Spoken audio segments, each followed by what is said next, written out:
So hello guys, welcome back my YouTube channel. তো guys, আজকে নতুন ব্লগ নিয়ে আসছি। মালদ্বীপের এয়ারপোর্টের ব্লগ, একটা নতুন বাইরে রিসিভ করার জন্য যাইতেছি। তো সবাই সম্পূর্ণ ভিডিওটা দেখবেন, আশা করি ভালো লাগবে। তো লেটস গো। তো গাইস, আমরা যাইতেছি মালদ্বীপ এয়ারপোর্টে একটা বাইরে আনার জন্য। তো দেখতে পারতেছেন এই যে যাওয়ার জন্য যে রাস্তাগুলো এয়ারপোর্টের, তো রাস্তা দেখাইতেছি আপনাদেরকে। আর আমরা কারে যাইতেছি তাই বালাইলাই দেখাইতে পারতেছি না, তবে সম্পূর্ণ ভিডিও দেখেন, দেখতে পারবেন না সুন্দর জায়গার যে রাস্তাগুলো আছে ব্রিজের মালদ্বীপের, খুবই ভালো একটা রাস্তা। আর এই জায়গায় খুব যানজট মুক্ত। আর এয়ারপোর্টটাও অত সুন্দর, মানে সাগরের পাশে এয়ারপোর্ট। তো এয়ারপোর্টটা দেখতে অনেকটাই ভালো লাগে আর খুবই সুন্দর।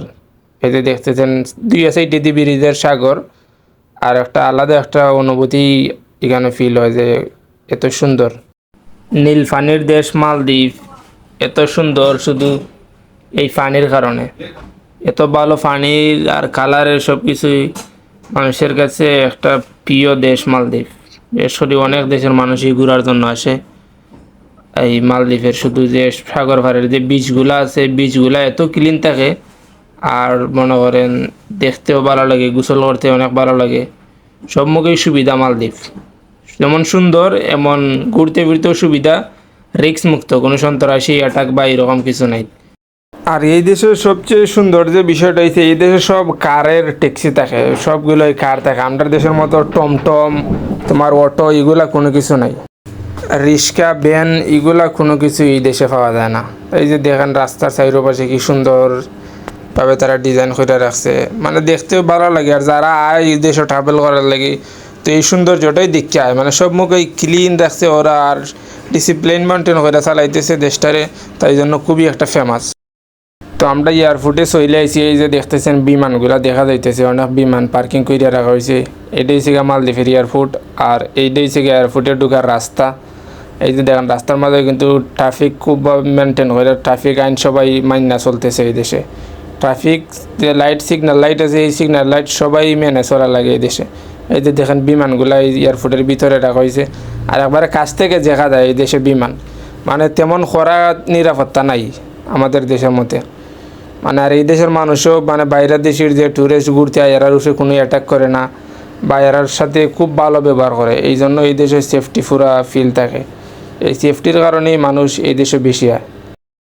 তো আমরা যে লোক তান্ডে নিবার লাগি আমরা আইছি এখন এয়ারপোর্টে। আমরা আইছি ভিতরে ঢুকে আমরা গাড়ি পার্কিং করবো। গাড়ি পার্কিং করার পরে যারা আমরা নিবার লেগে আইছি তাই অলরেডি এয়ারপোর্টে নামিয়া রয়েছেন। তো তাই আমরা দেখাইমু। তো আমরা যে ভাই দেশ তো নিয়ে আইসেন তাই আইসছেন অলরেডি।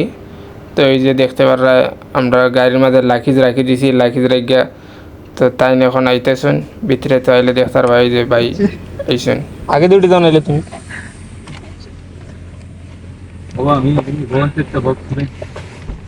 আচ্ছা হ্যাঁ মেতে गुलाब जामुन तो हाँ अरे यार बांग्लादेश में भेजने नहीं आना गुलाब जामुन बॉक्स के नहीं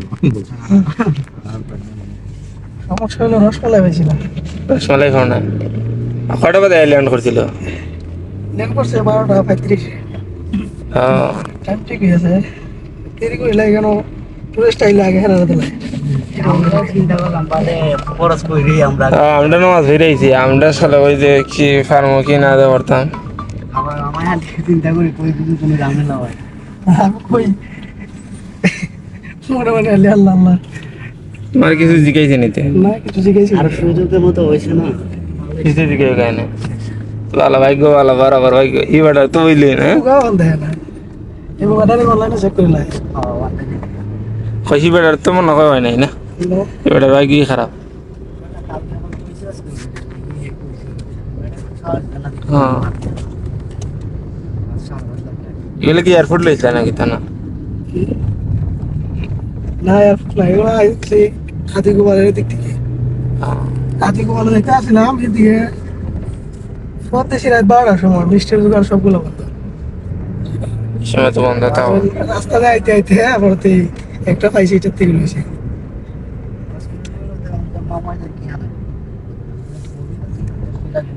পাইছি রসমালাই কোন জায়গার মধ্যে তো। আর এটা জন্ম নগর নেয়নি, এতে দালালে তো নেয়নি।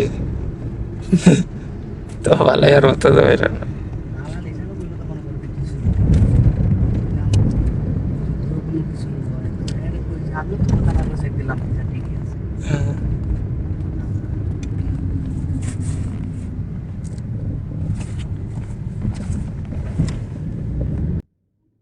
তো গাইস আমরা যারে রিসিভ করার লাগি এয়ারপোর্টে গেছিলাম তাইন্ডে লইয়া আমরা এখন আবার রুম আইতেছি। সো দেখতে পাচ্ছেন আমরা এয়ারপোর্টে তাইন্ডে লইয়া রুম আইছি তার দেশ তো নি তাই আমরা লাগি মিষ্টি আনছুন 3 দিয়ে মিষ্টি আনছুন। তো কালকে রাত্রে বাড়াইছিল তোমার এই জন্য একটু বাংলাদেশ তো নি মিষ্টি নিতে সমস্যা হয়েছে বলতে কি রসমালাইটা পাওয়া যায় নাই। তো এমনি 3 ফাউন্টেন মিষ্টি আনছুন। অবশ্যই আপনারা দেখানোর চেষ্টা করবো যদি এখন গরম থাকবো মিষ্টি তাইলে এখনই ব্যাংকে দেখাইতাম, তবে যদি পারি রাত্রে ইনশাল্লাহ মিষ্টি দেখানোর চেষ্টা করব। সো গাইস আজকের ব্লগ এই পর্যন্তই। তো সবাই আমাদের সম্পূর্ণ ভিডিও দেখার জন্য ধন্যবাদ, আর আমাদের চ্যানেলটাকে সাবস্ক্রাইব করবেন। আল্লাহ হাফেজ, ভালো থাকেন, সুস্থ থাকেন।